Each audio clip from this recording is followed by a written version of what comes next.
muy buenas tardes a todos. Buena tarde. Va a dar comienzo la octava sesión denominada Direcciones y redes de transporte dentro de las Jornadas Ibéricas de Infraestructuras de Datos Espaciales.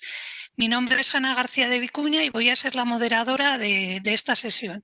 Vamos a tener 5 presentaciones. Cada una de ellas, como sabéis, tendrá una duración de 15 minutos y dejaremos otros 5 minutos para preguntas. La primera presentación la va a realizar Serafín Ojeda y se titula Distribución espacial de las tipologías constructivas catastrales en Andalucía. Bueno, Serafín es doctor en Geografía, profesor asociado de Análisis Geográfico Regional en la Universidad Pablo de Olavide y tiene amplia experiencia en proyectos de análisis de gestión territorial, en trabajos de aplicación de herramientas TIC. Y bueno, pues él nos va a exponer cómo se realiza el proceso de gestión de la información contenida en los registros de administración catastrales y cómo se trasvasa dicha información a la malla estadística que utiliza el Instituto de Estadística de Andalucía. Bueno, Serafín, puedes comenzar. Pues muy bien, muchas gracias, Ana. No sé si se ve la pantalla que he compartido. Sí, se oye y se ve perfectamente. Sí, se ve perfectamente, estupendo. Pues muy bien, buenas tardes, muchas gracias por invitarnos a hacer esta presentación y gracias también por su atención. Como ya Ana ha comentado, mi nombre es Serafín Ojeda y les hablo a todos ustedes desde la sede del Instituto de Estadística de Andalucía. Y me gustaría presentarles algunas conclusiones de un proyecto que llevamos a tiempo realizando en el IECA, gestionando la información del catastro inmobiliario. Esto que presentamos, digamos que fueron las pruebas previas para Perdona, Serafín, ¿te sí. podrías acercar un poquito más al micrófono? Parece ser que no se oye muy bien. Se oye muy mal. ¿Se oye muy mal? Es que... vale, pues voy a intentar... que no sé... ¿Se me oye mejor ahora? Ahora se oye algo mejor. Algo mejor. Es que posiblemente haya conectado mal el micrófono y haya conectado el nuevo el micrófono. Confío, hablaré un poco alto para que se me escuche bien, ¿de acuerdo? Y ustedes me van diciendo si se me oye, no se me oye, y si más o menos... Yo creo que ahora un poquito mejor. Un poquito mejor, ¿de acuerdo? Sí. Pues bueno, como estaba comentando, el catastro en España es un archivo administrativo con finalidad fiscal. Quiero hacer un pequeño introducción sobre cómo está organizada la información y contiene todas las propiedades urbanas y rústicas. Tiene también una significativa precisión geométrica y alfanumérica y también es una fuente de información muy completa para obtener información estadística y territorial. ¿Vale? Por todo esto, o sea, teniendo en cuenta todo esto, el principal objetivo de este proyecto que estamos aquí presentando es el de llevar a cabo un análisis estadístico y espacial de la información que se contiene en el catastro. Es muy importante señalar que esta información incluye todas las características de todos los bienes inmuebles, todas las propiedades. Por ejemplo, es interesante, sobre todo para lo que estamos presentando aquí, que veamos los datos sobre los usos que tienen los bienes inmuebles, los destinos de las construcciones y fundamentalmente la tipología constructiva de cada una de estas, así como la superficie, los metros cuadrados que tiene cada una. De este modo, el objetivo final es el de poder estudiar los patrones territoriales, es la finalidad fundamental que nosotros estamos persiguiendo, el de estudiar los patrones territoriales de los elementos construidos en Andalucía.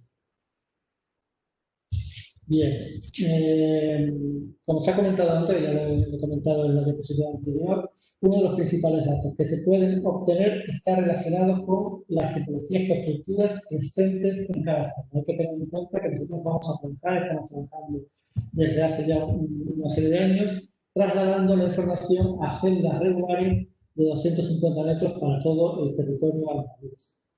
Y si en esta presentación vamos a explicar cómo hemos hecho todas estas cosas. ¿De acuerdo? Entonces, es importante que tengamos en cuenta que la información catastral en España está organizada en tres bloques. Las parcelas, los bienes inmuebles y las construcciones, que son las partes diferenciadas que hay dentro de cada bien inmueble, y es en ese sentido muy interesante para la tarea que presentamos aquí, porque una propiedad puede tener tipologías diferentes, un bien inmueble puede tener tipologías diferentes en las distintas construcciones que lo componen. ¿De acuerdo?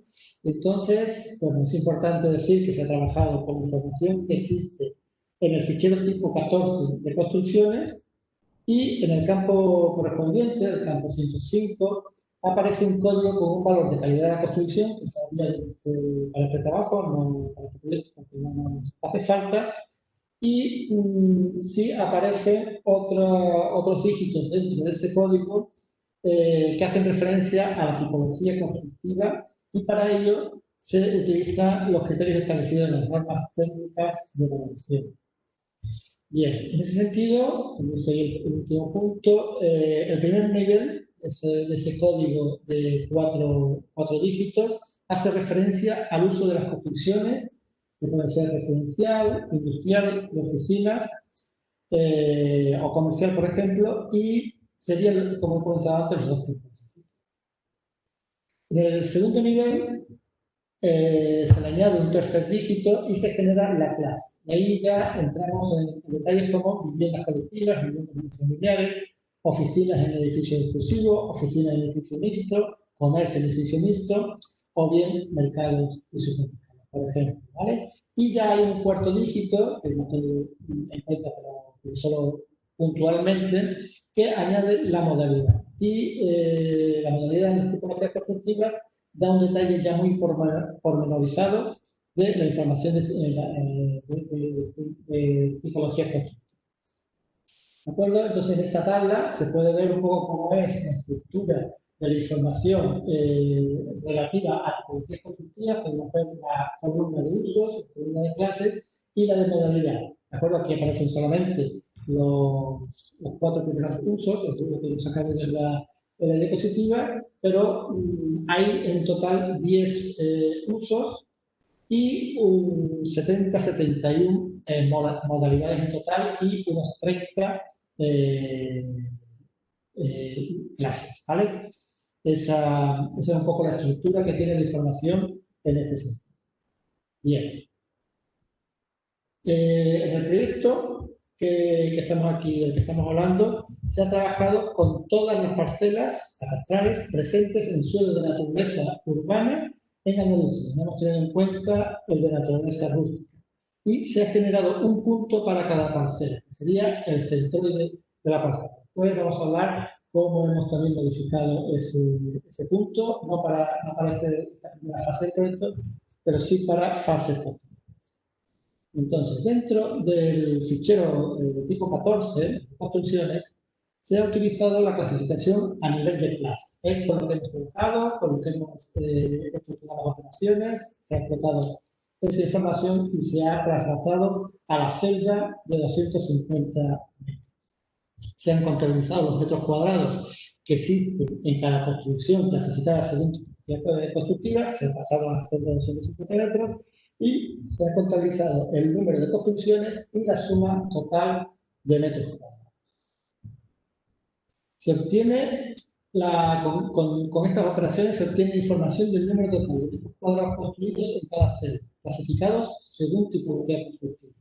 Se ha calculado también el porcentaje de superficie construida en cada clase en relación a la superficie total construida en cada celda. Y con este último dato, con esta última operación, se puede identificar cada celda según la tipología constructiva predominante dentro de cada una de ellas. Bien, y este sería, digamos, los 30 clases que se han introducido, con las que se están trabajando y que se han traspasado a cada una de las celdas donde hay información de bienes inmuebles urbanos. Y se ha trabajado con estas 30 clases, pero a su vez se ha complementado esta información con algunas tipologías que se consideran interesantes desarrollar partiendo del nivel de modalidad. Y Vamos, se ha hecho porque se consideran especialmente relevantes y en este caso hemos extraído de la modalidad los garajes de viviendas, las piscinas y los campos de golf.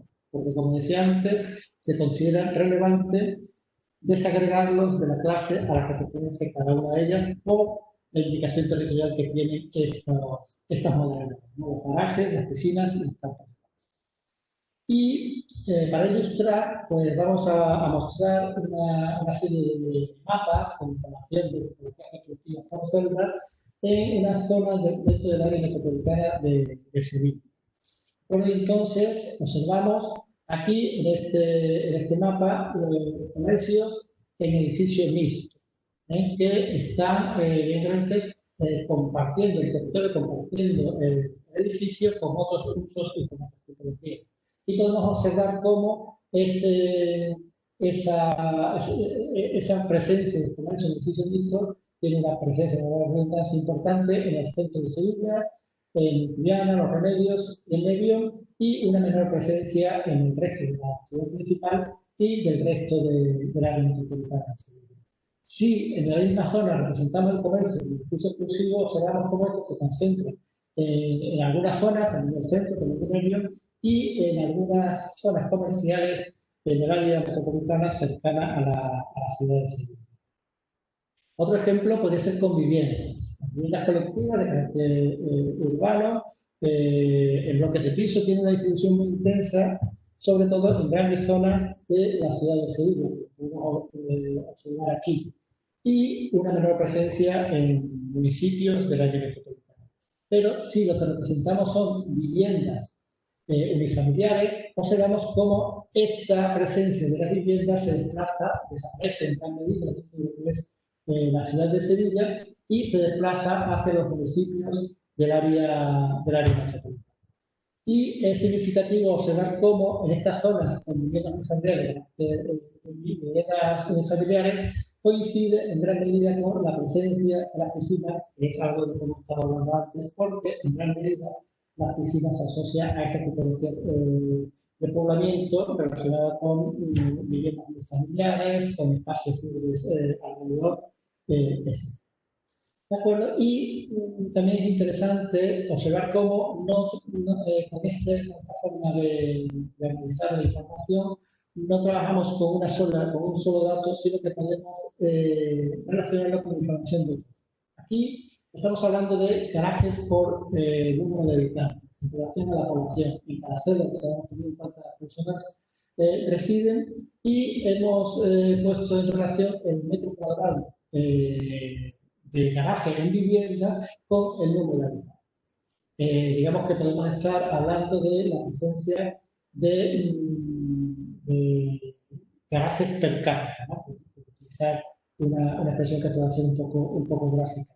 Y podemos observar donde hay mayor presencia de esos cuadrados por habitante, o incluso podemos observar grandes zonas, entre el gris, entre la vivienda, que son celdas donde no hay ni un solo metro cuadrado de garaje de vivienda, y podemos ver grandes zonas en el polígono sur, el polígono norte, Pino Montano, o también el polígono de San Pablo y en Los Pajaritos.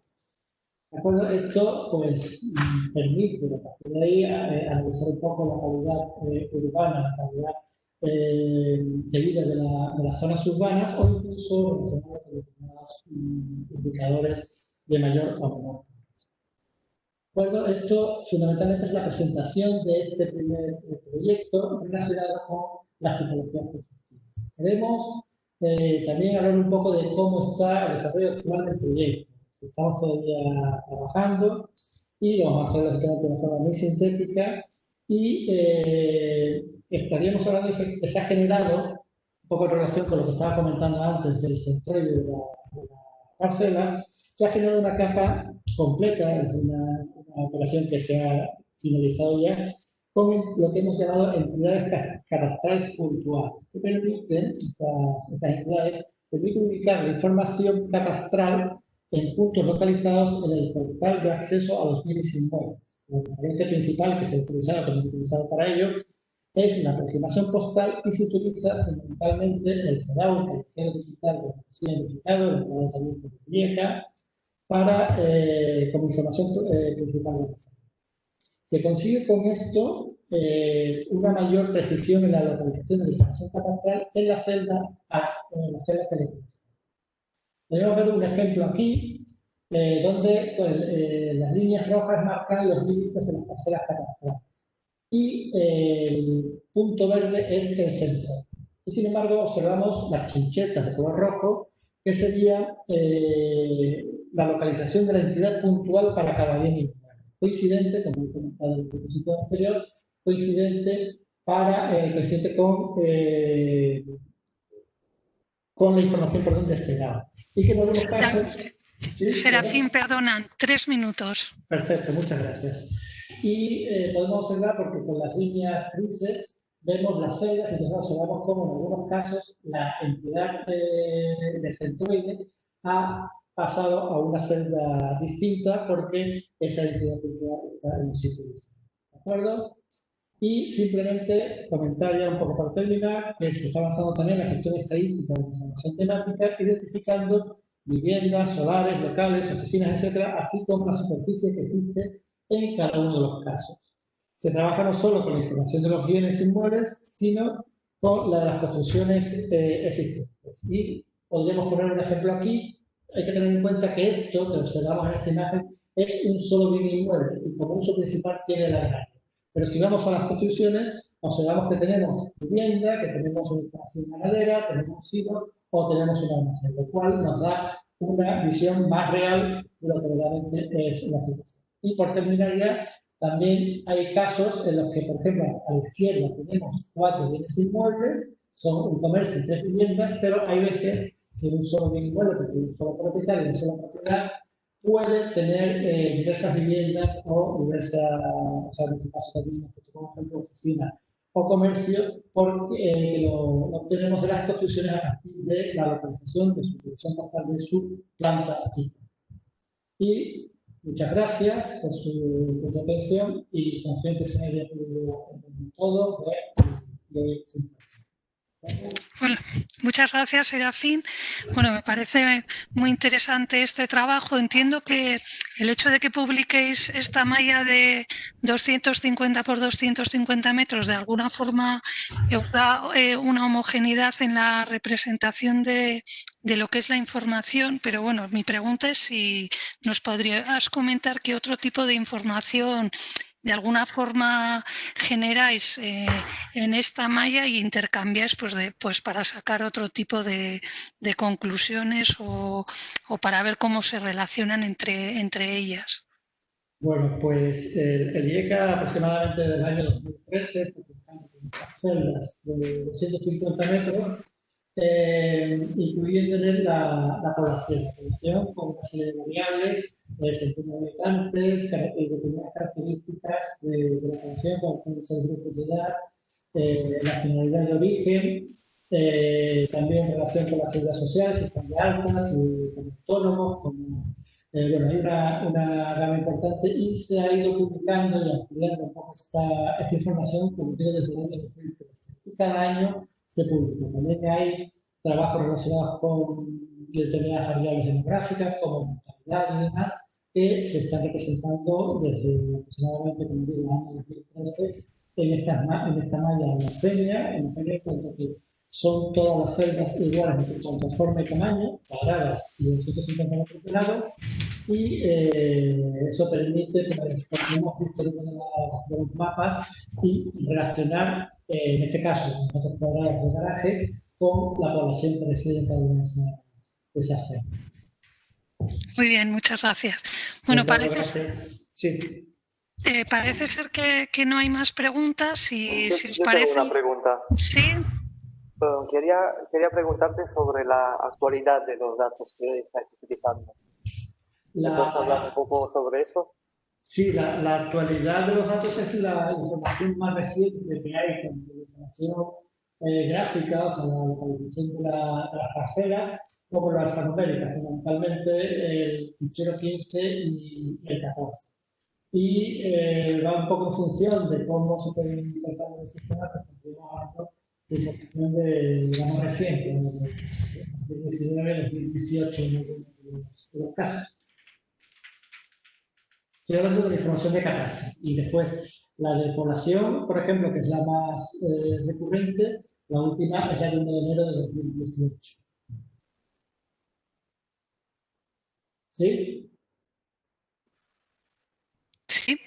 Bueno, muy bien, Vale, gracias, perfecto, Serafín. muchas gracias. Si os parece, pasamos a la segunda presentación que la va a realizar Itziar Doñete.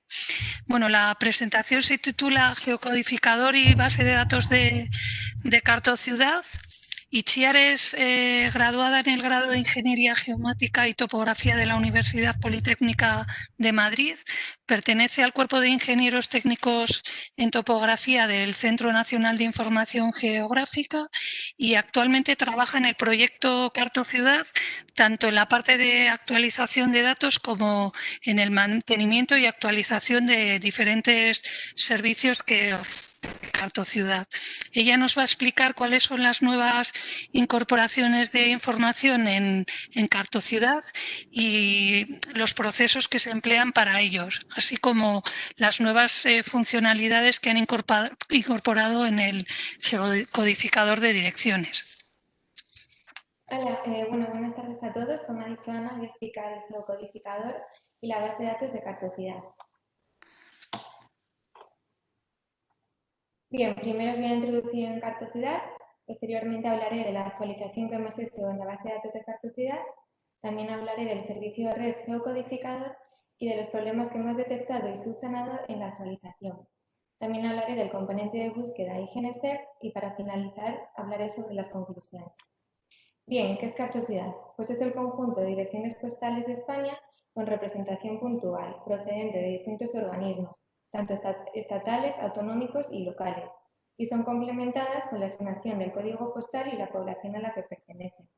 ¿Y cuál es el objetivo? Pues es obtener una base de datos lo más completa y actualizada posible para que así el usuario pueda geolocalizar cualquier punto sobre el territorio español, con información oficial y así utilizar los servicios. ¿Qué servicios tiene Cartociudad? Pues tiene servicios de descarga, WPS, de visualización, WMS, de geoprocesamiento, WPS y servicios RES, el denominado Service y Geocodificador. Yo me voy a centrar aquí en el geocodificador. Bien, ¿de dónde obtenemos los datos? Pues tenemos la red diaria, que tenemos los datos de información geográfica de referencia de RT, con el identificador de los tramos y vías, el nombre de la vía y el número del portal, y punto kilométrico. También tenemos el nombre oficial y tipo de la vía urbana del INE, el código de la vía de INE y catastro, y de otras fuentes locales y autonómicas, así como de catastro, tenemos direcciones. Las direcciones de RT las vamos a actualizar trimestralmente. Tenemos los códigos postales, que mediante intersecciones espaciales obtenemos los polígonos que forman las secciones censales. Estos datos son aportados por correos y decir que en Cartociudad solo se pueden visualizar. Para descargarlos hay que acudir al propio servicio que tiene correos. Actualizamos estos datos anualmente. Otros datos que también se actualizan anualmente son los de población, que mediante procesos espaciales obtenemos las diferentes poblaciones y utilizamos los datos de información geográfica de referencia de poblaciones. Con todo esto, ¿qué tenemos? Pues tenemos las direcciones de Cartociudad. Tenemos tanto en urbano como en interurbano el tipo de vía, el nombre, el número, el código del INE, el código de catastro, el código postal, la población y el municipio. Y a todo esto hay que sumarle los puntos de interés, que también tenemos en la base de datos de Cartociudad, con las fuentes principales, la BCN 25 y el nomenclátor geográfico básico de España, y hacemos actualizaciones trimestrales también, junto cuando actualicemos RT. Bien, como os he dicho, hemos hecho actualizaciones. Hemos hecho actualizaciones de las direcciones, ya que una dirección es un dato que está en continuo cambio, ya sea porque cambia el nombre de la dirección o porque nacen nuevas direcciones. Por ello recurrimos siempre a la última información, o sea, a la última versión vigente de información geográfica de referencia, RT. Pero como hay organismos que mantienen las direcciones continuamente actualizadas, hemos decidido incorporar a todas aquellas direcciones que estén en Internet de forma abierta y normalizadas. Y también hemos hecho actualizaciones de los puntos de interés, ya que es un elemento que está en continuo cambio. Como hemos dicho, partimos de las fuentes para las direcciones de RT. A ello le vamos a sumar los datos de la sede de catastro, los datos del Gobierno de Navarra, del Gobierno vasco y de la Comunidad Valenciana. Pero como os he dicho, este último año hemos estado incorporando más fuentes. Y con ello, ahora, a día de hoy, tenemos los datos de la Comunidad de Madrid, el Gobierno de La Rioja, la Junta de Andalucía y los datos locales de la Diputación de Barcelona y del Ayuntamiento de Cáceres. Bien, os voy a explicar las diferencias de los datos de cartocidad, es decir, RT, y los datos que tenemos de las fuentes locales y catastros. Una principal característica es que en los datos de RT tenemos un ideal. ¿Esto qué significa? Que tenemos una geometría lineal en la calle, como se puede ver en esta imagen. En cambio, en las fuentes locales y de catastro tenemos solo geometría puntual. ¿Qué quiere decir? Que no tenemos este identificador de vial y cuando buscamos una calle nos va a dar un punto, como se ve en esta imagen. Otra característica es que los datos de RT sí que están a disposición de descarga. En cambio, los datos de locales y catastro no se pueden descargar.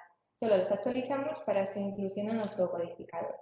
En un futuro se barajará la posibilidad de poder descargar estos datos. Bien, hemos accedido a estos datos mediante bajada de ficheros CSV, también hemos accedido a ellos mediante servicios de descargas WFS o Atom, y también hay otras organizaciones que directamente nos han aportado los datos, como el Gobierno de La Rioja y el Gobierno vasco. Vale, entonces ya tenemos los datos de RT y los datos locales. ¿Cómo los combinamos? Pues mediante procesos automáticos con herramientas de ETL. Hacemos dos fases. La primera fase de normalización, donde cogemos los datos de cartocidad y eliminamos los acentos, artículos y paréntesis del nombre de la dirección. Y luego, cuando el nombre de la dirección viene en castellano y local, lo dividimos en dos campos. Y las fuentes local y catastro será diferente para cada caso, pero lo que siempre se va a hacer es la separación de nombres. Por un lado en castellano y por otro en local. Bien, y luego está la segunda fase, la comparativa de los datos. Ya tenemos nuestros datos. Entonces, lo que hacemos es, si en un radio de 25 metros encontramos algún otro dato de otra fuente, hacemos una comparativa de nombre. Si tiene una similitud igual o superior al 75%, significa que ese dato ya lo teníamos, no es nuevo, entonces no lo vamos a incorporar en nuestra base de datos. En cambio, si esa similitud es inferior al 75% o no encuentra ningún otro punto, significa que ya tenemos un dato nuevo y por ello lo incorporamos a la base de datos. Esto lo hacemos primero con los datos locales frente a los datos de RT, también lo hacemos de catastro frente a los datos de RT y posteriormente, cuando tenemos estos datos depurados, con la fuente local. Con todo ello, se van a incorporar más de 1 millón de direcciones nuevas. Actualmente está en desarrollo, pero en noviembre ya lo vamos a poder publicar. Y luego estos datos van a tener una actualización semestral. Hay que decir que si, por ejemplo, tenemos algún cambio muy grande en alguna localidad y nos avisa RT, lo que haríamos es todo este proceso con esa localidad y haríamos todos estos procesos para así no tener datos duplicados. Vale, como os he comentado, también hemos actualizado los puntos de interés. Anteriormente teníamos diferentes fuentes y de una de ellas era la BTN25, donde teníamos la clase genérica de edificios religiosos y singulares e instalaciones recreativas. De RT teníamos puertos, estaciones de ferrocarril y aeropuertos. De nomenclátor geográfico básico de España, distritos y barrios. De naturaleza, cultura y ocio, albergues juveniles y paradores. De MITECO, estaciones de servicio. Y de otras fuentes teníamos los centros sanitarios y educativos. Pero como nuestro objetivo es tener una gran cantidad de puntos y que estén lo más actualizados posible, hemos hecho un análisis. Hemos analizado lo que teníamos antes y lo que tenemos ahora y cómo está clasificado. ¿Cuál es la conclusión? Pues que a día de hoy la BTN25 tiene una mayor clasificación y por ello hemos incorporado más puntos y vamos a poder prescindir de otras fuentes. Así podemos hacer una actualización más rápida y eficiente. Anteriormente teníamos 59.000 puntos de interés. Pues a día de hoy ya está en nuestra base de datos 80.000 puntos aproximadamente. Bien, ¿y con qué nos hemos quedado? Pues hemos cogido un gran número de clases de la BTN25, aquí os he puesto unos ejemplos. También hemos incorporado los centros educativos y como podéis ver tenemos hospitales, ayuntamientos, etc. También que hemos cogido de la BTN25 los datos que anteriormente cogíamos de RT. Es decir, aeropuertos, estaciones de ferrocarril y puertos. ¿Y por qué? porque como la BTN25 usa, cuando actualiza estos datos, usa RT, hemos decidido utilizar directamente la BTN25 y así hacer la actualización más rápido y más eficiente. También vamos a usar, para el resto de elementos, vamos a usar las mismas fuentes. Cabe destacar que todo esto, la BTN25 está en continua mejora. ¿Qué significa esto? Que vamos a tener mayor número de clases y vamos a poder ir prescindiendo de otras fuentes y así hacer actualizaciones más rápidas. Bien, y ahora os voy a hablar del geocodificador. Es un servicio REST que está instalado en servicio Linux sobre Apache Tomcat y realiza geocodificación directa e inversa. ¿Cómo lo hace? Pues conectándose a una base de datos PostGIS y conectándose los datos de cartocidad. Las características principales que tiene es que cuando hacemos una búsqueda, el orden de resultados lo hace con una gran coincidencia. Es decir, primero te da si encuentra el portal, si no encuentra el portal te va a dar el más cercano, si no el vial al que pertenece y si no al municipio donde se encuentra dicha dirección. También nos va a dar orden alfabético por municipio y los resultados que da los dan con similitudes fonéticas. Es decir, que nos va a dar un resultado lo más parecido como lo ha escrito el usuario. ¿Qué puede localizar? Pues puede localizar desde direcciones, tanto en urbana como en interurbana, códigos postales, poblaciones, puntos de interés, como referencias catastrales. Bien, ¿y cómo funciona la geocodificación? Funciona mediante una aplicación web con comunicación cliente-servidor, haciendo peticiones HTTP-GET y dando respuesta a objeto JSON y GeoJSON. Según el método, tenemos según la geocodificación tenemos diferentes métodos. Con la geocodificación directa tenemos el método candidates que te da un resultado de lo que estemos buscando aproximadamente y el método find te geolocaliza dicho candidato a partir de sus coordenadas.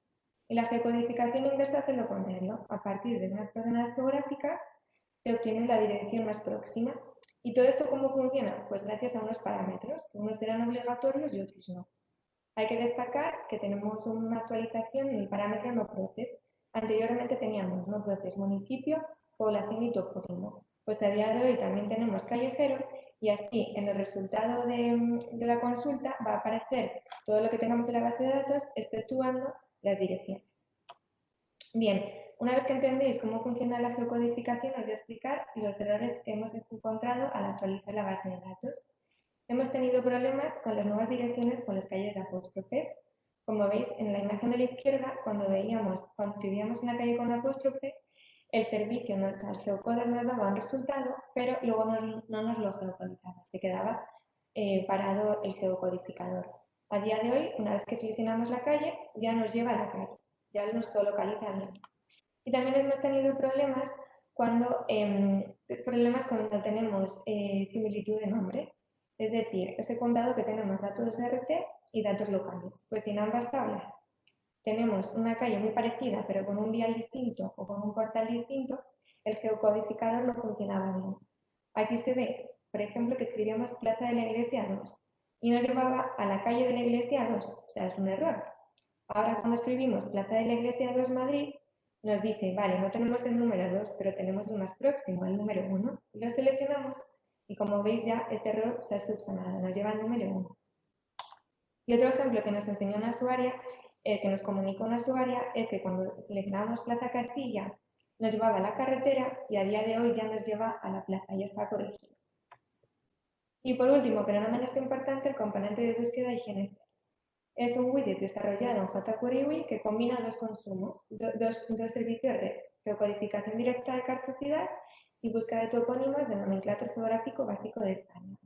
A día de hoy estamos actualizando los elementos que tiene el nomenclátor para así poder prescindir de algunos elementos que ya hayamos incorporado de la EBTN25. También hemos hecho actualizaciones aquí en el IGNSR, ya que anteriormente solo podíamos ver la geometría de los municipios, pues a día de hoy también podemos ver las provincias y las comunidades autónomas. Por último, decir que en un futuro se pretende simplificar el buscador, haciendo que solo haga uso de un servicio REST y así que en él contenga toda la información susceptible de ser buscada. También los desarrolladores podrán concatenar para incluir otros buscadores. Esta API tendrá nuevas funcionalidades tanto localización directa e inversa, y actualmente está en desarrollo. Y para finalizar, las conclusiones. ¿Cuál es el objetivo del proyecto Cartocidad? Pues completar su base de datos mediante la obtención de nuevas direcciones a partir de actualizaciones automáticas utilizando RT, catastro y fuentes locales. El número de nuevas direcciones que van a ser incorporadas este noviembre va a ser de más de 1 millón de direcciones nuevas. Y el número de puntos que están actualmente de puntos de interés son de 89.000. ¿Cuáles son los resultados que queremos esperados? Pues son direcciones actualizadas cada 6 meses con la última información de catastro, INE, comunidades autónomas y ayuntamientos. Y también queremos ampliar el número de provincias, es decir, queremos ir comparando cada vez más direcciones de cada vez más provincias. También queremos tener actualizaciones rápidas y sencillas para incluirlas en el geocodificador e incluir todas estas nuevas direcciones para poderlas descargar. Bien, y por último, quiero mencionar y agradecer a mis compañeras Beatriz Bernes y Patricia Trigo, que sin ellas no hubiésemos llegado a tener todo este trabajo. Aquí os dejo nuestros datos y para cualquier cuestión nos podéis preguntar. Gracias a todos. Bueno, muchas gracias, Itziar. Creo que el servicio de geocodificación es un servicio que de alguna manera ahora con el tema de la pandemia se ha puesto de manifiesto que es un servicio muy importante y que las administraciones públicas de alguna forma tenemos que poner a disposición de no solo los ciudadanos, de nuestros propios organismos o departamentos. Y bueno, me surgen, bueno, hay una pregunta de Alfonso Martínez Cuadrado que lo que nos comenta es si incorporáis datos que ofrece, por ejemplo, OpenStreetMap. Pues ahora mismo vamos a estar incorporando todo lo que he comentado en la presentación, tanto catastro como lo que nos hemos ido descargando de las sedes de Cádiz. Pero a mi parecer no estamos usando estos datos. Vale, a mí, bueno, me surgen varias cuestiones. Cuando has comentado el tema de que es el y paréntesis, ¿los elimináis a la hora de almacenarlos en la base de datos? O... No, lo que se hace es que para poder hacer una comparativa de los nombres, ¿no? O sea, por ejemplo, con los datos locales, con los de RT, tienen que estar lo más parecido posible las direcciones para ver si ya tenemos el dato o no. Entonces, como las fuentes, en cada fuente, digamos que aparecen de una forma. Entonces, se intenta homogeneizar todo para que la comparativa esté lo más exacto posible, pero luego cuando ya lo subimos a la base de datos, volvemos a incorporar todos los acentos, los artículos y paréntesis. Vale, es que, por ejemplo, nosotros implementamos, utilizamos la base de datos Elasticsearch para todo el tema de geocodificación de direcciones y independientemente de que tú las palabras las almacenes de una forma, luego puedes establecer unos analizadores que te permiten buscar palabras bien sean con acentos, sin acentos. Entonces, bueno, luego a la hora de realizar las búsquedas realmente ayuda muchísimo, ¿no? Porque te permite establecer búsquedas, como te comento, ¿no? Que o de otra, ¿no? Y bueno, luego. Perdona. Que te estaba escuchando, dime. Sí, que les voy a decir que sí, que nosotros eso lo tenemos incorporado. De hecho, tenemos una función que lo que he explicado de la búsqueda que te da el resultado según la fonética, porque hay muchas personas que a lo mejor lo escriben en una lengua, pues le va a dar el resultado, o si por ejemplo escribe mal el nombre, pues también te da el resultado, o sea que eso también lo tenemos en cuenta. Sí, bueno, hay otra pregunta de María que comenta si en principio estáis pensando en poner a disposición el geocodificador para que usuarios externos puedan conectarse a él y geocodificar sus propios puntos. Bueno, a día de hoy el servicio del geocodificador está disponible para el usuario. De hecho, tenemos en la página oficial de Cartocidad, indica cómo hacerlo y sería aplicar el método de Candidate CFind que he explicado y implementarlo en su servidor, o sea que eso sí que está disponible. Y bueno, hay otra pregunta también que comenta si en un futuro será posible actualizar la información de catastro de forma automática en el sistema. Bueno, creemos que todo tiene un proceso, o sea, automáticamente 100%, no, porque claro, hay que ir analizando caso por caso, pero sí que queremos hacer en un futuro que todo el proceso sea más rápido y intentar investigar para ver cómo llegar a ese punto, pero a día de hoy no lo sabemos. Sabemos que se dirá. Muy bien, pues muchas gracias, Itziar. Muchas gracias a ti. Si os parece, pasamos a la tercera presentación. Carlos Andrada, y se titula Tecnología geoespacial aplicada na elaboración dun catastro técnico para o distrito urbano da Ciudad Universitaria. Bueno, Carlos Andrada Neto es jefe de Departamento de Investigación de la Facultad de Ciencias de la Universidad Agostino Neto, donde también trabaja como profesor asistente y director de la Cátedra de Hidrografía, Topografía General y Catastro. Él está doctorado en Ciencias Técnicas por la Facultad de Ingeniería Civil Tecnológica de La Habana y nos va a mostrar cómo se ha realizado la elaboración de un catastro técnico y su implementación para mejorar la gestión de espacios y recaudación de impuestos. Adelante, Carlos.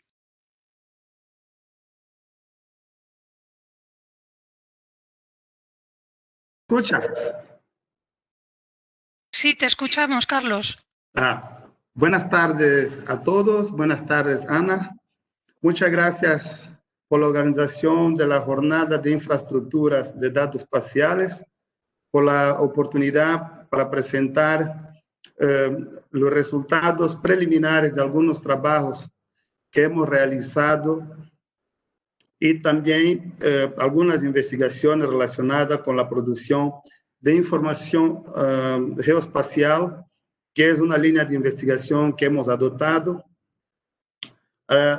Con este trabajo, lo que nosotros necesitamos, buscamos, es tratar de asimilar el conocimiento y también crear condiciones para que se pueda reforzar la relación entre la universidad, la sociedad y las empresas, tanto públicas como privadas. Y para eso utilizamos el espacio del campus de la Universidad Agostino Neto como nuestra unidad básica para nuestras actividades y particularmente lo vamos alargando hasta el espacio de la ciudad universitaria y en algún momento vamos a llegar a trabajar en todo el distrito urbano de la ciudad universitaria. Con eso pretendemos aplicar los conocimientos resultantes de los trabajos de investigación, cuyas buenas prácticas podrán servir de referencia para otras localidades. Así, en el presente trabajo, nosotros vamos a empezar con una introducción para hablarnos de una forma general sobre el trabajo y el objetivo del trabajo y lo que motivó el trabajo. Después vamos a hablar muy básicamente de la metodología utilizada. También vamos enseguida a hablar del caso de estudio y después vamos a presentar algunos resultados y al final algunas conclusiones. Para empezar, Luanda... Carlos, perdona, ¿podrías compartirnos la presentación? Sí, no la estamos viendo. Momento.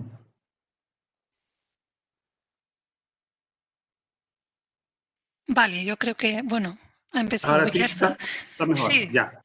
Vale, gracias. Está bien. Ok.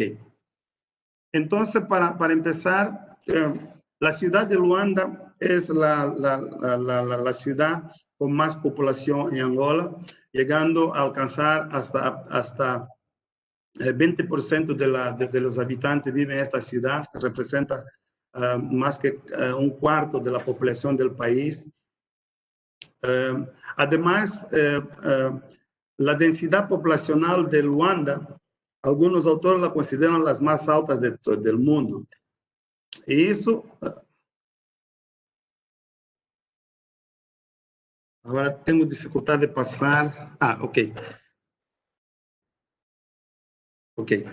Bueno, el crecimiento desordenado en las ocupaciones irregulares del espacio ha creado mucho problema a los habitantes de la ciudad y al medio ambiente. Por eso, además, la situación que se vivió hasta 20 años atrás, hizo con que la población se deslocara para la ciudad de Luanda, creando mucho problema y agravando la situación de la ciudad. Por eso hay que buscar soluciones y algunos autores que han trabajado en el problema de la ciudad de Luanda presentaron como soluciones la ampliación de infraestructuras y también la recuperación de infraestructuras. Además, la recualificación urbana es una solución que también se ha utilizado hasta ahora. Además, las administraciones municipales tienen dificultad de atender a sus ciudadanos que necesitan de espacio para la construcción de su residencia. Y la respuesta en general se demora mucho y hay necesidad de buscar soluciones para que la respuesta sea más eficaz y también más temprana. Por eso se buscan las tecnologías de información geográfica que actualmente se afiguran como herramienta importante para la tomada de decisión y también para la resolución de los problemas que enfrentan las administraciones. Así, para el presente trabajo, lo que se hizo inicialmente fue tratar de hacer una evaluación de la institución, de la administración municipal, intentar entender cómo se obtiene la información, cómo se procesa la información, cómo se almacena esa información y además cómo se disponibiliza esta información.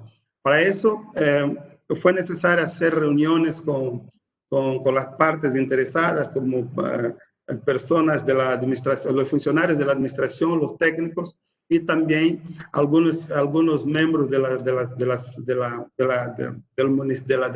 la ciudad universitaria para tratar de escuchar y entender las preocupaciones que tiene la población y las necesidades que tiene para la resolución de sus problemas. Con eso se hizo la preparación de una planilla, de una tabla con todos los datos que serían importantes para hacer el levantamiento y también para la recogida de los datos en campo.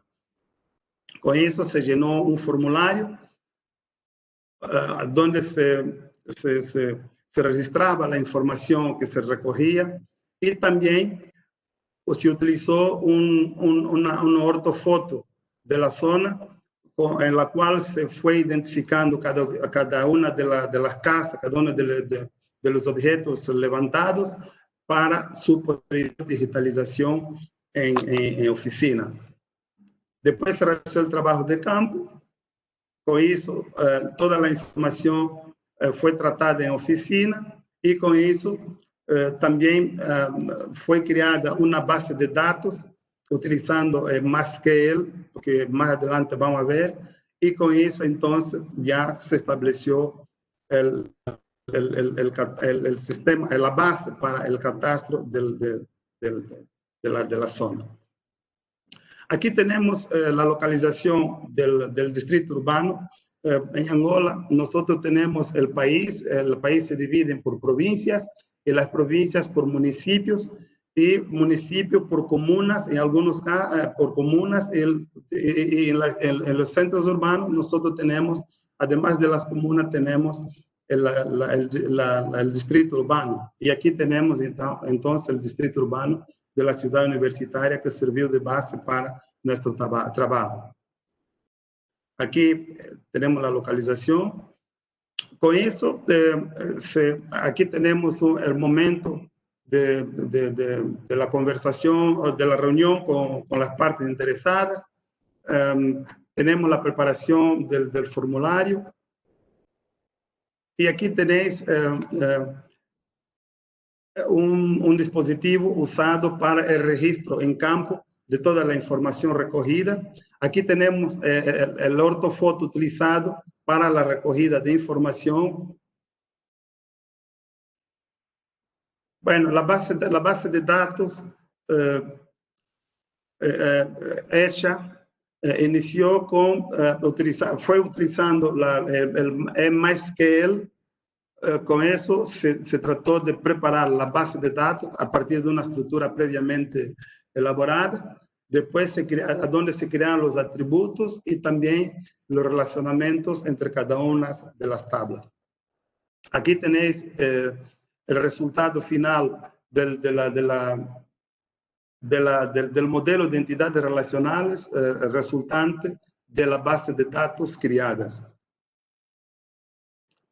La información recogida en campo, utilizando el equipo que presenté antes, tenía el formato XML. Ese formato se transfirió para una planilla de Excel, a donde se puede visualizar toda la información y después entonces descargarla para la base de datos. Aquí tenemos el QSIS, que es el software que se utilizó para la realización de la digitalización de toda información y la vectorización de la dicha información. Aquí tenemos el resultado de la conexión entre la base de datos creadas usando el MySQL y también el programa QGIS. Y aquí tenéis uno de los motivos de utilización del MySQL es que la tabla de atributos del QGIS no tiene mucha capacidad. Además, es más ventajoso utilizar el MySQL debido a la capacidad de almacenamiento y también la información que puede disponibilizar, o sea, el número de información y también el número de tablas que puede disponibilizar la conexión entre el MySQL y el QGIS. Aquí tenemos la inserción de los datos de las provincias, municipios, los barrios, además el nombre de las calles, fue digitalizada directamente en la base de datos, mientras la información relacionada a la información vectorizada se hizo directamente en el programa QGIS. Con toda la información elaborada, fue posible evaluar el área ocupada por el campus universitario desde el inicio, que tenía la parte roja. Esa es la primera área para la ciudad universitaria. En este momento, esta zona ya está ocupada, entonces ya lo que queda para el campus universitario es solamente esta área. Ahí tenemos el valor del área. Además, esta área se va reduciendo mientras el tiempo va pasando, el resultado de la ocupación irregular del espacio. Aquí tenéis la evolución de la ocupación del espacio desde el año 2001 hasta el año 2016, hasta el momento actual. Aquí tenemos como uno de los resultados del trabajo, que es el mapa del clase de la habitación, a donde esta clasificación, una clasificación que parte del reglamento, de la ley que determina el pago del impuesto del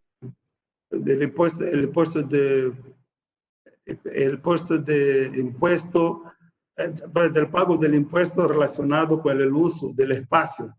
y aquí tenéis las casas con el nivel más alto, el medio y el bajo. Esto está relacionado con el valor del pago del impuesto.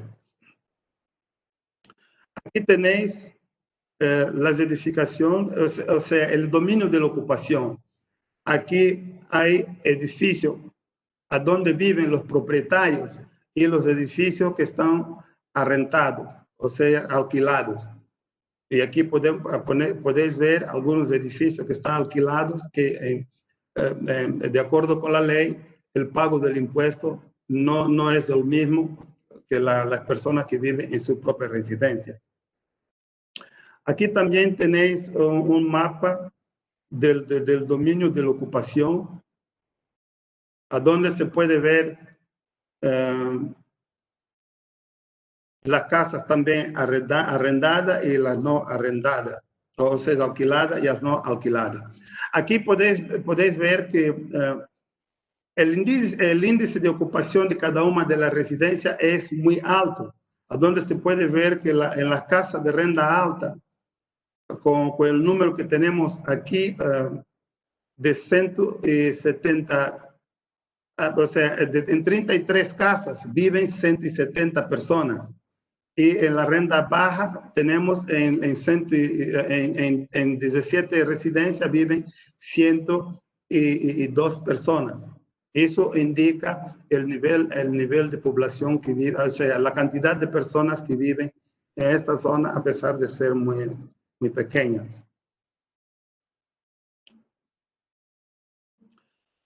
Aquí tenéis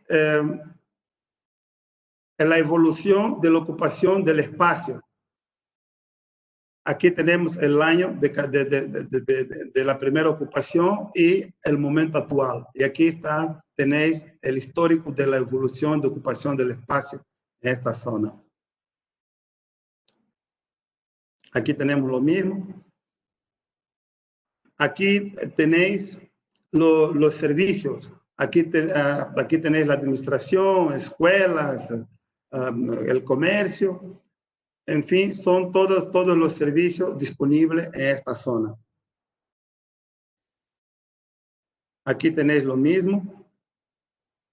Aquí tenemos el número de personas que viven en cada una de las cuadras de la zona. Aquí tenéis el crecimiento de la ocupación del espacio en cada año. Como se puede ver, hay un momento en que hay un pico en la ocupación del espacio que coincide con el momento de la entrada en funcionamiento del campus universitario, que eso con que las personas empezaron a ocupar el espacio debido a la oportunidad de alquiler de casas por los estudiantes, las personas que quisieran estar más cerca del campus universitario. Aquí tenemos el resultado de las calles y de su estado, de cada una de las calles evaluadas. Aquí tenemos la relación, las calles, y consideramos aquí los riesgos, porque aquí tenéis la iluminación pública, pero que no funciona. Y también tenéis calles que no tienen iluminación, y eso representa un riesgo a la seguridad de las personas. Al final aquí tenéis el resultado, a donde tenemos el edificio, el ocupante del edificio y toda la información relacionada que se puede disponibilizar y puede ayudar a la persona que quiera comprar o alquilar, además al Estado para el pago del impuesto. Al final tenemos las conclusiones. Con el diagnóstico realizado, fue posible evaluar los criterios de gestión de tierras en la administración del distrito de la ciudad universitaria, en que se verifica que toda la información es totalmente analógica y no hay especialistas y no hay un criterio aceptable para el atendimiento de la solicitación de los municipios. La base de datos creada tiene la capacidad de la conexión con el programa QGIS y sirvió de base para la creación de un sistema de información geográfica que fue alimentada con información resultante del levantamiento realizado. Además, fue realizado un catastro con la capacidad de apoyar la gestión del territorio y contribuir para el desarrollo sostenible del distrito urbano de la ciudad universitaria, cuyos resultados de aplicación indican que hay una ocupación efectiva de los espacios y la herramienta creada permite a la administración mejorar su gestión y la recogida del impuesto sobre la ocupación de los mismos y de fondos para el apoyo a proyectos futuros. Muchas gracias a todos.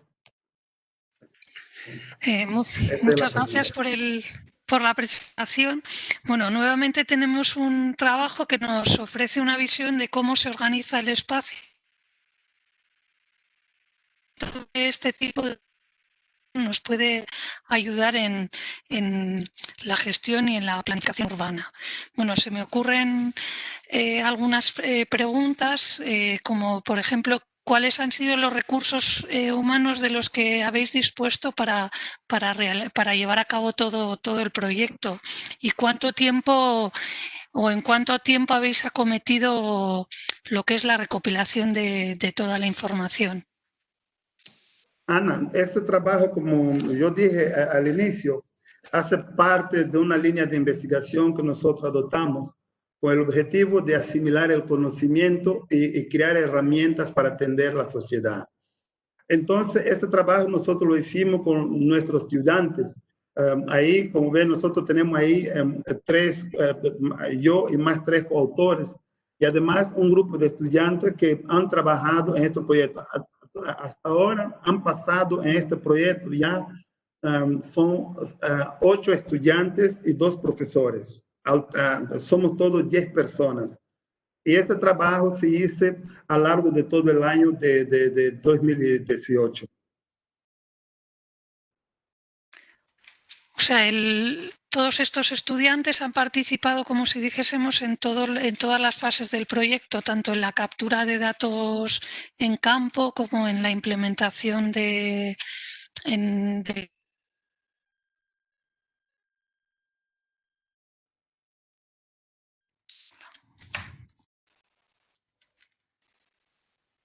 ¿Carlos? Oye, Ana, no escuché la última parte, pero le puedo decir que han participado en todas las etapas del trabajo, desde la preparación, la recogida de los datos en campo, en las reuniones con las partes interesadas, con el personal de la administración y con los técnicos, en todo momento participaron en el trabajo.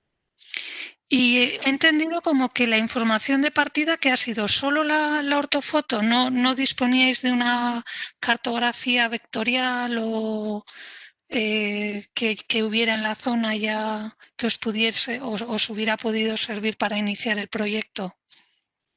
Ana, nosotros la cartografía en Angola está desactualizada desde hace más de 20 años.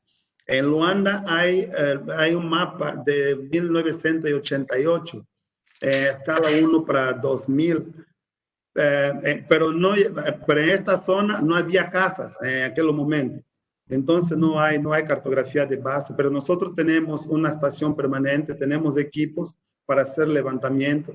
Y esta ortofoto sirvió de base y la estamos usando para vectorizar toda la información en la zona. Muy bien, muchas gracias. Gracias por el trabajo. Gracias. Bueno, la siguiente intervención la va a realizar Cristina Calvo del Instituto Geográfico Nacional y se titula IGR, Redes de Transporte, Automatización del proceso de generación de red viaria interurbana generalizada para su uso en segmentación dinámica. Cristina es licenciada en Geografía por la Universidad del País Vasco y forma parte del equipo de redes de transporte del Instituto Geográfico Nacional. Anteriormente trabajó durante más de 10 años como técnica y responsable del equipo SCAD-GIS en diversos proyectos de diseño de infraestructuras ferroviarias y bueno, ella nos va a presentar los trabajos que se están acometiendo desde el Instituto Geográfico Nacional en relación a la información geográfica de referencia de redes de transporte. Adelante, Cristina.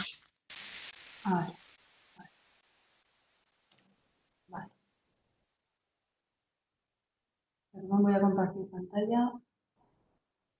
Vale. ¿Podéis verla bien? Sí, la vemos. Bueno, pues, a ver, nosotros vamos a hablar, pues, sí, efectivamente, de una automatización de procesos de la red viaria, ¿vale? Para su uso de segmentación dinámica, pues dentro del contexto de lo que del que se enmarcan estas GIE, ¿no? Que es la transición a una economía baja en carbono. Y entonces, pues primero vamos a empezar contando brevemente qué es la información geográfica de referencia de redes de transporte, para quien no nos conozca. Y luego ya vamos a explicar un par de aplicaciones que hemos estado desarrollando este año y que entendemos que están muy conectadas pues, con el objetivo específico 451 de los fondos FEDER para el desarrollo de una economía baja en carbono, ¿vale? Que está directamente relacionada con la movilidad sostenible. Entonces, bueno, las redes la información geográfica de referencia de redes de transporte es un conjunto de datos, ¿vale? que abarca las infraestructuras de transporte en todo el ámbito estatal, ¿vale? Se trata de un conjunto de datos multimodal que abarca pues, el modo viario, el modo ferroviario, marítimo, aéreo y también hay algo de cable. Sí, es verdad pues, que la información de cable es mucho más reducida que el resto de modos. Tiene topología de red, ¿vale? y carácter intermodal, es decir, que están conectadas las infraestructuras no solo entre las del mismo modo, sino también con el resto de modos cuando hay una estación o una conexión intermodal en la realidad, ¿vale?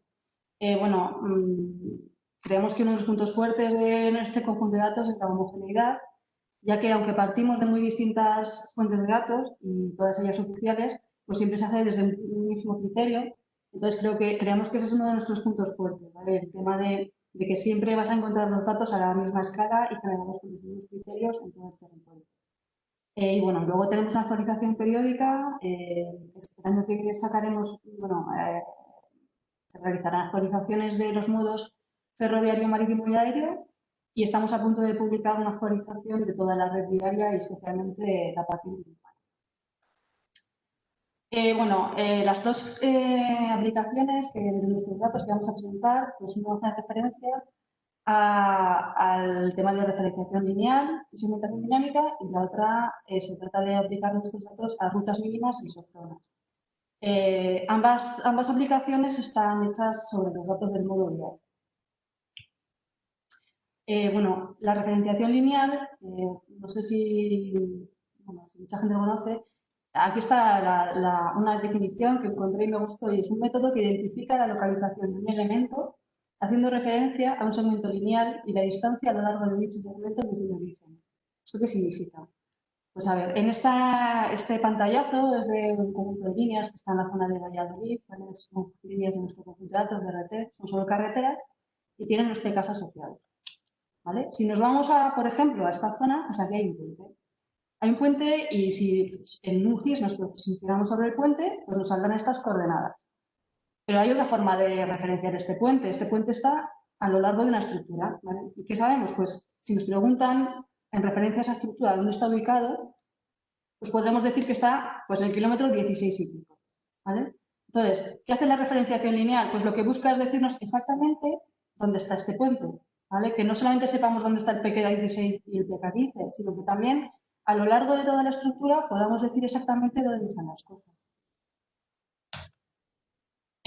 ¿Cómo se genera un conjunto de datos referenciado linealmente?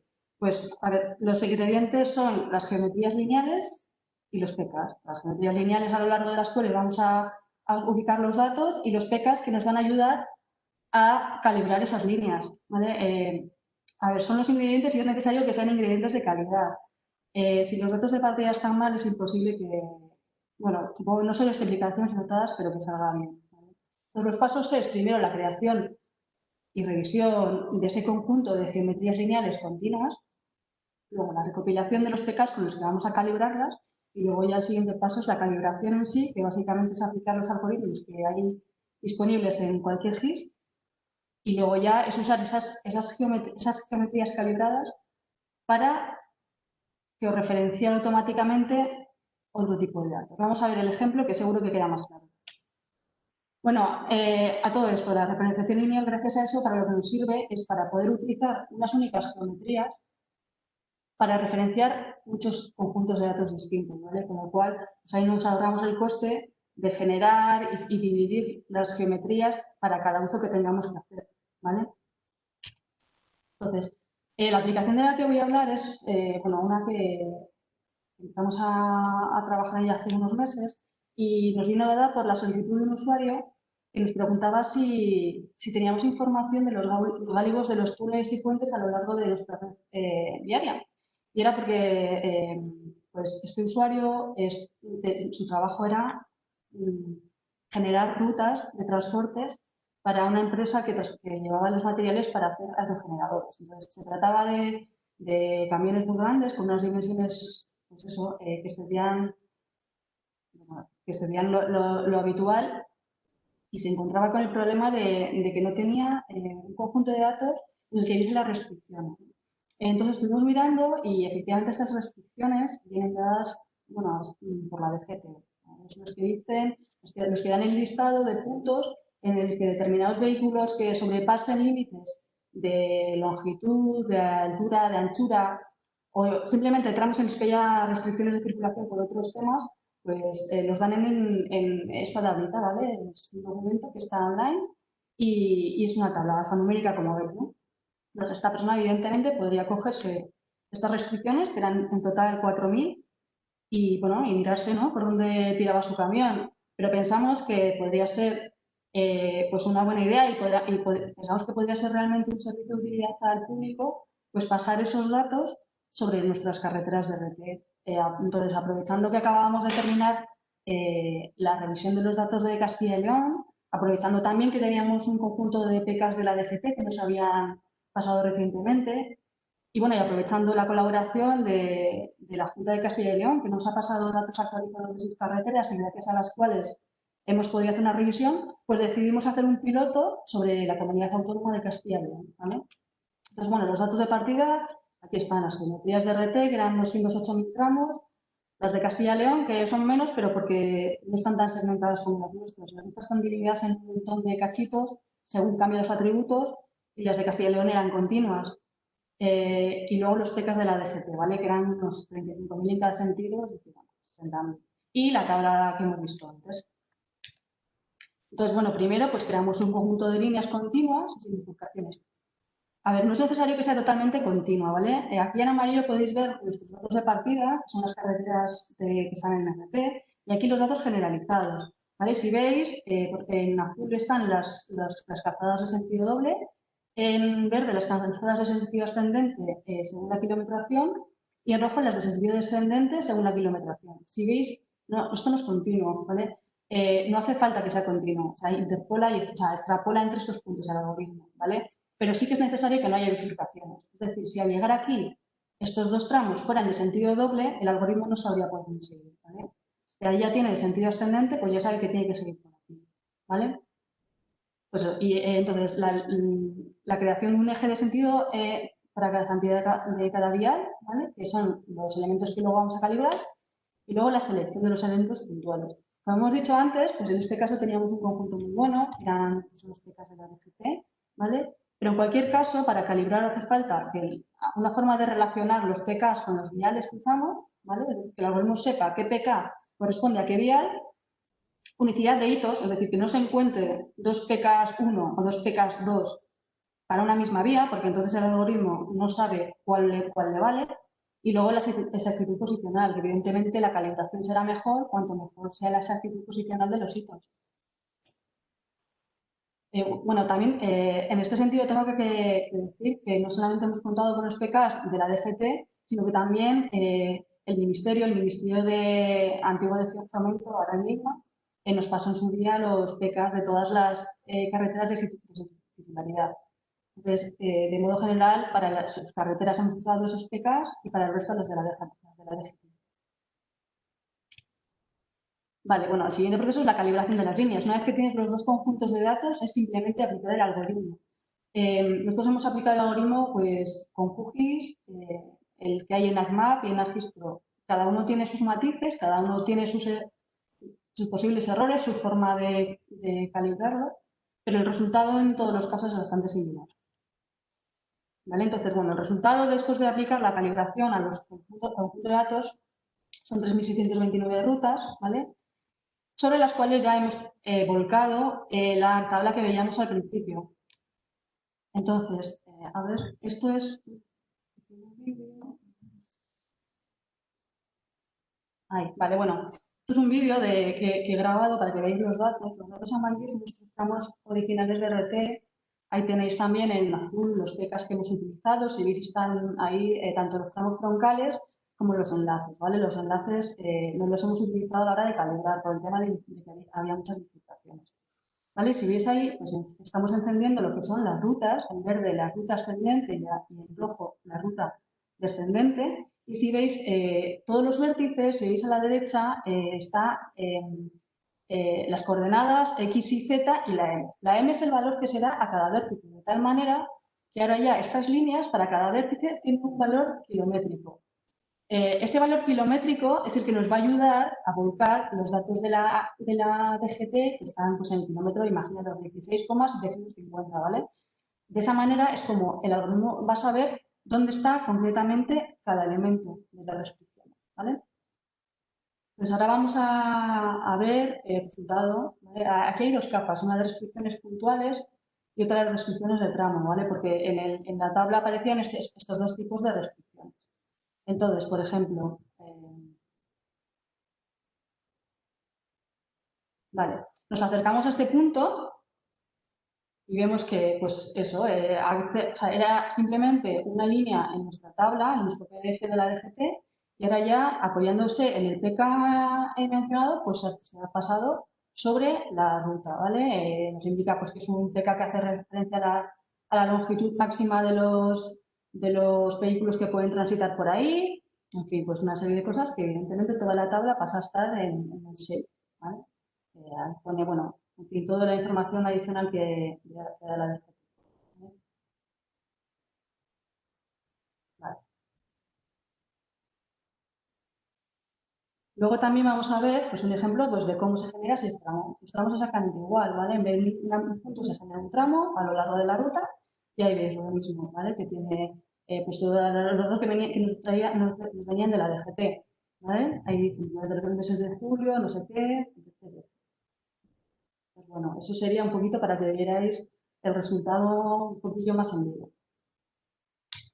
Entonces, ¿esto cuánto cuesta? Pues este ejercicio se hizo sobre datos ya revisados. Sobre datos revisados que llevaban revisándose mucho tiempo ya, ¿vale? Aún así, hubo un primer momento de una nueva revisión y corrección de datos que unas 60 horas, que no es mucho teniendo en cuenta pues, todos los tramos que fueron. ¿Vale? Luego, dotar de sentido a los tramos, ascendente y descendente, pues a partir de nuestros PKs y a partir de otra serie de cosas.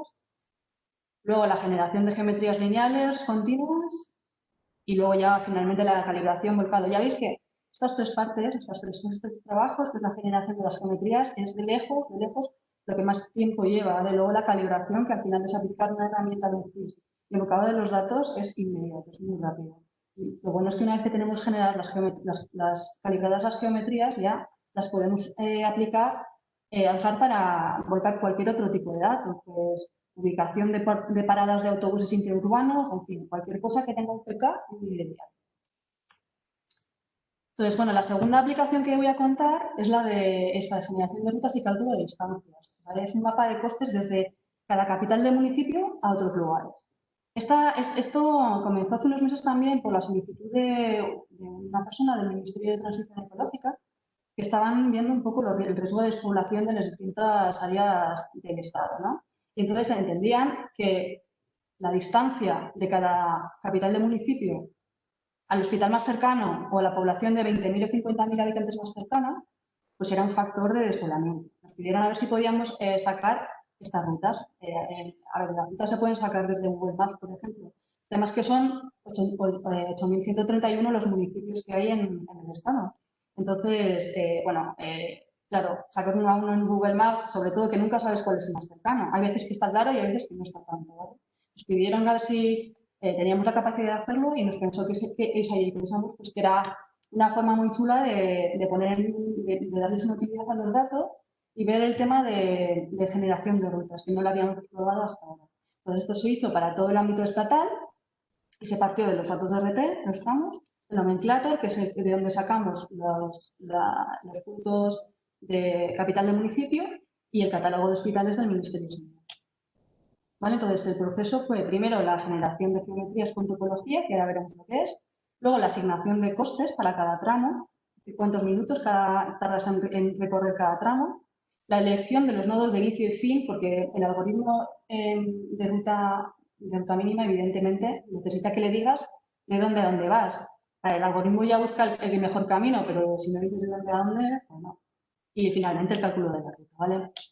Entonces, la generación de geometrías, arriba tenemos nuestras geometrías, ¿vale? Tienen topología implícita, es decir, no tienen unos datos de conexión entre tramos, pero sí que el final de un tramo coincide con el inicio de otro. Todo esto se ha generado con PostgreSQL y PGRoutine, ¿vale? En nuestra base de datos está en PostgreSQL y PGRoutine es la biblioteca dentro de PostgreSQL que gestiona rutas. Entonces, tenemos todos los tramos de carreteras y viales urbanos, ejecutamos la creación de topología con los algoritmos de PGRoutine y tenemos, como veis aquí, pues todos estos nodos que son los que nos indican, pues eso, si este es el nodo, pues nos indica source, que es el nodo de inicio del tramo, y target, que es el nodo de destino del tramo, ¿vale? Entonces, una vez que se tiene esto, ya es cuando es posible calcular rutas, ¿vale? A partir de esto, y como os decía, del coste. El coste para cada tramo se hizo a partir del tipo de tramo, ¿vale? Aquí la tipología, pues si es travesía, si es una carretera pero es travesía, pues no es tan rápido como si es urbana. Si es urbana, pues en fin. Si es autovía pero no es troncal, sino que es una rotonda o un enlace, pues tienes evidentemente menos velocidad, ¿no? Estas estimaciones se hicieron pues, a partir de diversa bibliografía que hay al respecto y luego también se hicieron una serie de comprobaciones de los tiempos que nos salían pues, con otros programas para ver que más o menos íbamos alineados con pues, lo que era la realidad, ¿no? Luego, la elección de puntos representativos de la capital del municipio, que eran evidentemente los nodos de inicio de la ruta y de fin, en muchos casos, se hizo a partir del nomenclator. Y luego la asignación de un nodo de la red para ese punto de nomenclator. Es decir, a mí el nomenclator me da este punto, pero puede que este punto no coincida con un nodo. Y mi algoritmo me pide nodos. Entonces, al principio le asignábamos el nodo más cercano. Lo que pasa es que hay veces que el nodo más cercano no tenía buena conectividad. Estaba igual en una plaza y no salía de ahí, entonces la ruta no se generaba. De modo que aplicamos un algoritmo que se llama de Freud-Warshall, que lo que hace es para ver los nodos con conectividad óptima. Entonces, este algoritmo lo que hace es, le damos una área de influencia que eran de 100 a 200 metros y cogía todos los nodos que había dentro y calculaba la distancia entre ellos y el coste y el tiempo entre ellos. Entonces, de tal manera que al final nos quedábamos con el nodo que tenía el mayor número de nodos conectados y el tiempo menor de coste, porque eso implicaba que iba por vías más rápidas. Entonces, una vez definidos los nodos de inicio y final, había que definir las áreas de influencia, porque RT tiene como unos 10 millones de tramos, ¿vale? Aquí quitamos los caminos y al final se nos han quedado como unos 5 millones de tramos, pero era un número de tramos que el algoritmo no podía asumir. Entonces, pues decidimos que para cada municipio de más de 20.000 habitantes, de más de 50.000 o para cada hospital, definimos un área de influencia. Al principio fue con polígonos de Thyssen, que es una forma bastante arbitraria de definirlo, porque es una distancia a través de las carreteras y tuvimos malos resultados. Y luego ya vimos que lo suyo era definir las áreas de influencia a partir de las isocronas. Y para cada municipio de más de 50.000 habitantes, de 20.000 habitantes, o para cada hospital, pues definimos el tiempo que se tardaba por todas las carreteras en llegar a un punto, ¿vale? Hasta un máximo de 100 minutos. Es decir, Está, por ejemplo, este es el área de Burgos y esta es su zona de influencia sobre las carreteras. Entonces, a partir de estos puntos que te dan el coste desde Burgos a lo largo de carreteras hasta un punto que se aleja como máximo 100 minutos, pues generamos un mapa isócronas, ¿vale? Un mapa isócronas tanto con distancias a hospitales, con distancias a poblaciones de más de 20.000 habitantes y de más de 50.000. De tal manera que esto ya nos permitió definir el área de influencia y ahora sí ya saber para cada población cuál era el hospital más cercano, la población de más de 20.000 habitantes más cercana o más de 50.000 habitantes más cercana. Entonces, bueno, este es el mapa de costes. Bueno, y también nos permitió sacar una serie de isócronas, ¿vale? Las isócronas son curvas de nivel, pero en vez de marcar una altura determinada, pues marcan un tiempo determinado, ¿vale? En este caso, desde aquí, esto quiero recordar que es... ¿vale? Esto es ay, sí, no sé, bueno, Jaén, pues nada, perdonad, las isócronas marcan el tiempo de recorrido hacia cada punto, ¿vale? Y entonces ya una vez que tuvimos eso, pues ya nada, generamos las rutas mínimas desde cada población y aquí concretamente las exportamos a KML, ¿vale? Y bueno, los datos que nos pedían era el municipio de partida, el municipio de origen, el municipio de destino, el coste en minutos y el coste en kilómetros. Y bueno, la verdad es que estamos generándolos otra vez, ¿vale? Porque el proceso nos dio ciertos problemas y había algunos datos que había algunas consideraciones que no tuvimos en cuenta en un primer momento y tenemos que tener. Pero bueno, creemos que estamos en el buen camino y que nos está permitiendo también mejorar los datos. Así que nada, perdonad que me he pasado un poquito con el tiempo y bueno, muchas gracias por esta atención. Muchas gracias, Cristina. Muy interesante trabajo. Bueno, yo quería comentarte una cosa. Entiendo que la segmentación dinámica se utiliza en todo el tema de gestión de redes. Y lo que te iba a preguntar es si realmente veis grandes ventajas a la hora de gestionar una red de transportes o qué os aporta este tipo de gestión. Bueno, a ver, primero, sobre todo se trata de poder automatizar la georreferenciación de elementos, que tengas una tabla y que tengas su PK, ¿vale? El ejemplo que ponía, pues, era este de las restricciones de la DGT, pero también pues hay organismos que les interesa tener los datos de siniestralidad vial, por ejemplo. Normalmente los puntos negros están referidos a PKs en la carretera. Pues tú evidentemente puedes ir buscando ese PK, pero si tienes una carretera calibrada, puedes volcar sobre ella directamente esos datos. Y luego, sobre todo, también, mira, nuestra red, por ejemplo, está muy segmentada. Tenemos como por cada tramo, pues igual, no sé si son unos 10, entre 10 y 15 atributos. Cada vez que cambia el atributo, cambia el tramo. Si cambia algo del atributo, tenemos que hacer otro tramo nuevo, ¿no?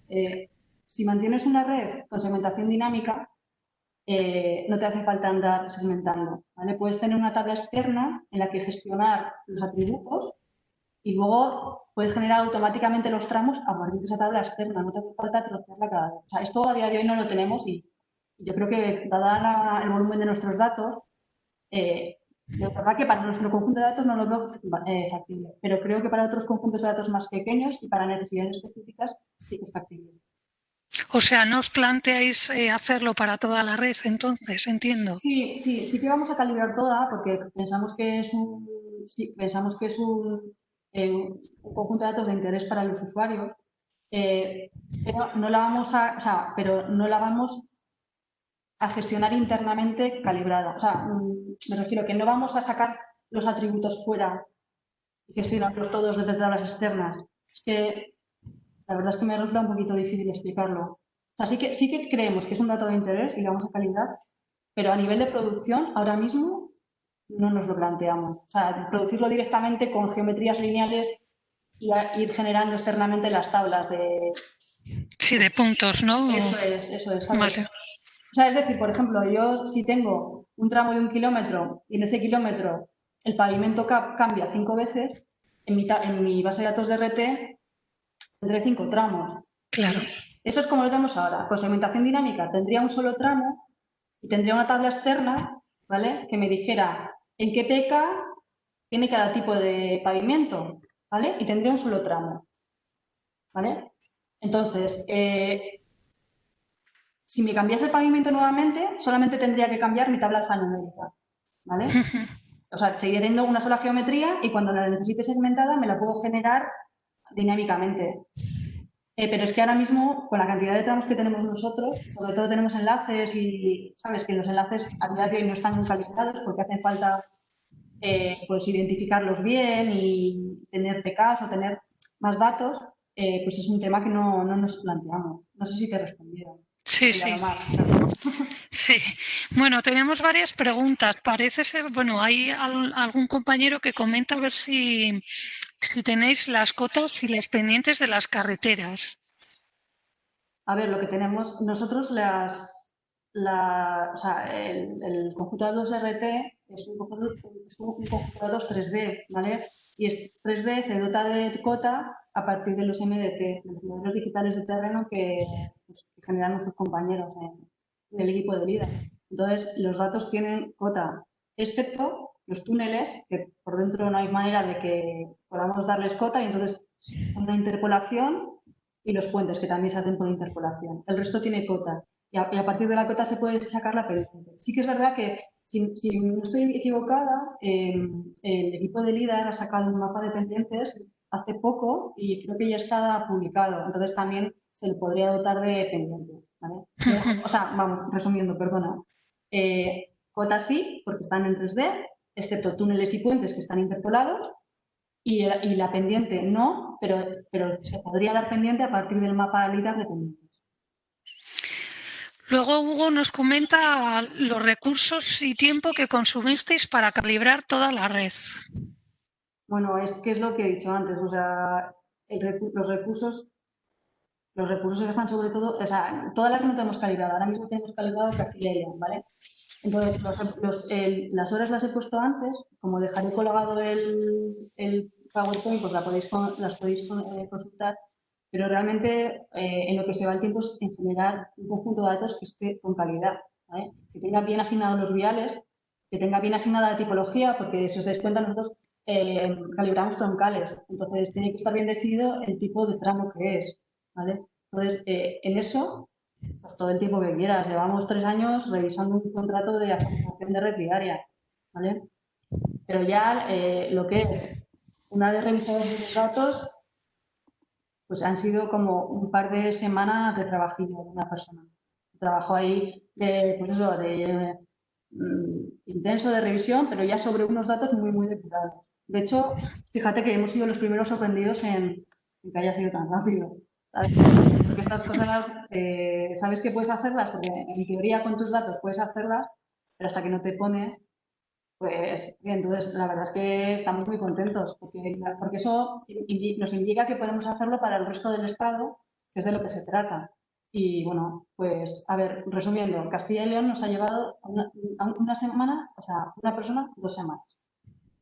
¿Vale? O sea, el tema de, a partir de los datos ya muy depurados, generación de geometrías continuas, asignación de sentido a los viales, ¿sabes? Revisión de los PKs y asignación y eso. Vale, pues muchas gracias, Cristina, muy interesante. Bueno, muchas gracias a ti.